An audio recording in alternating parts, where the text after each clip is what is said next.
Excuse me, I think we need a bigger fence, not a smaller one, Washington.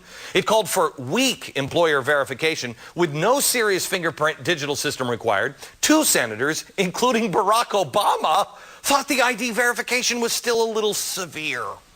The bill provided for temporary guest workers who would have been required to eventually leave. That is, if there was any way to actually enforce it, because, well, there's still no entry or exit system in place.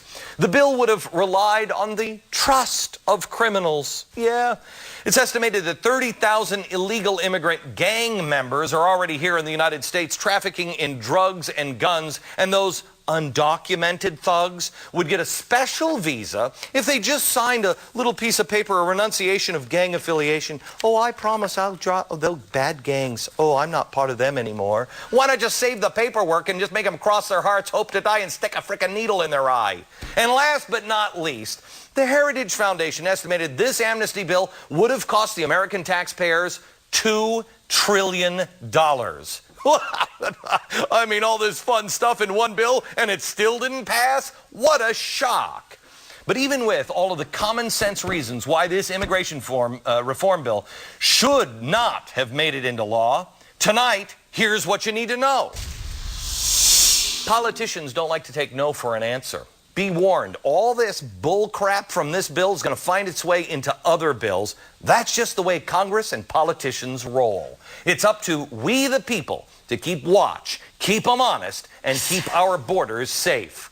Now, there's no more leading authority on this congressional debacle and just how badly it's hurting our country than Lou Dobbs, host of Lou Dobbs Tonight on CNN. Lou, always a pleasure, Good sir. to be with you. The wheels started coming off of this Harry Reid wagon with Senator Obama, who actually went to weaken the Employee Verification Act, right? Right, and I mean, then you have Senator Baucus, Senator Tess. I mean, the number of people who could not figure out what in the world they were doing, and whether voting on cloture, trying to get an amendment tabled, not understanding whether tabling it was killing it, and whether that was good or bad. It was bizarre. Well, the Democratic leadership in the Senate distinguished itself for complete incompetence, ineptitude, and deceit throughout the entire process. So the phones were shut down. I think this is a first. The phones shut down at the Capitol, and yet this thing didn't fail with an overwhelming vote. How is that possible?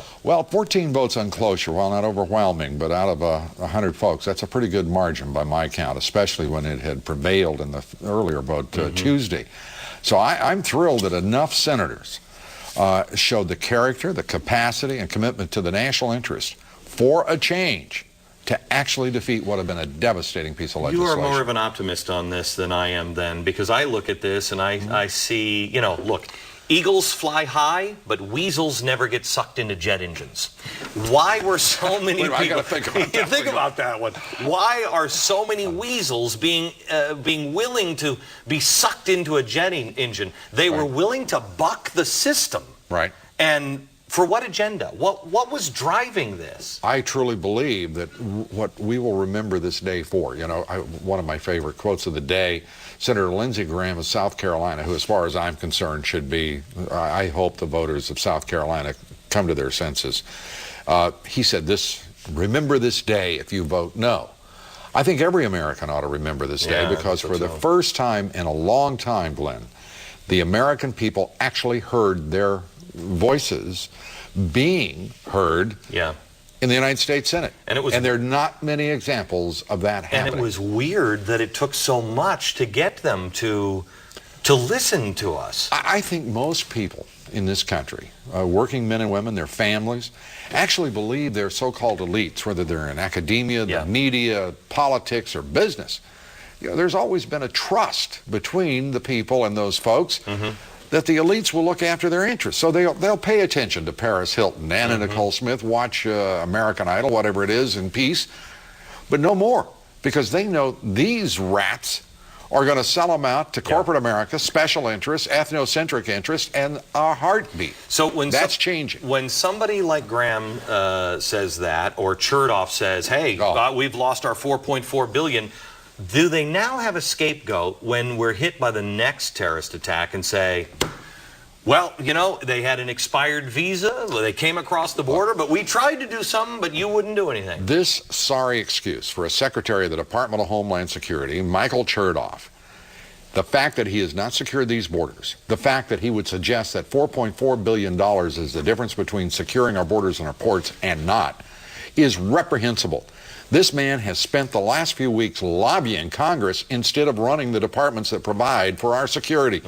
And the fact is that most recently, the evaluation of the coordination of his departments shows that he is a complete blunderer. And his department heads are blunderers. They're not coordinating, and we're almost 6 years after September 11th. And this administration has the temerity, the outrageous ignorance to say that the only way to secure these borders is with a guest worker program. This excuse for a president doesn't even know we have 8 existing guest worker programs. But tell me how you really feel. I will. Get to something that really gets me going. Here's what really gets me going right now is they are going to, Republicans and Democrats, and we're doing something Two on of this. my favorite parties. I love these guys. In a half hour, I'm going to get into this a little bit deeper, but they're now going to go after talk radio. Oh, yes. Because now they're saying talk radio. The only reason the phones rang is because talk radio was lying to people. Oh, absolutely. And they're going to silence the voices of America. Imagine this. Senator Trent Lott and Senator Dianne Feinstein, about as far apart in the American political spectrum as you can imagine, both come together on, get ready, comprehensive immigration reform, that devastating piece of nonsense they call legislation, and bringing back the fairness doctrine and doing something about you guys and gals and talk radio. And let me just say this as clearly as it can be said. Without talk radio, over the last decade, tens of millions of Americans would never have had their voices heard by anyone in this political process. And if you permit it, it's all on us. God help us. Lou, good to be with you. Thank you. Good to always talk.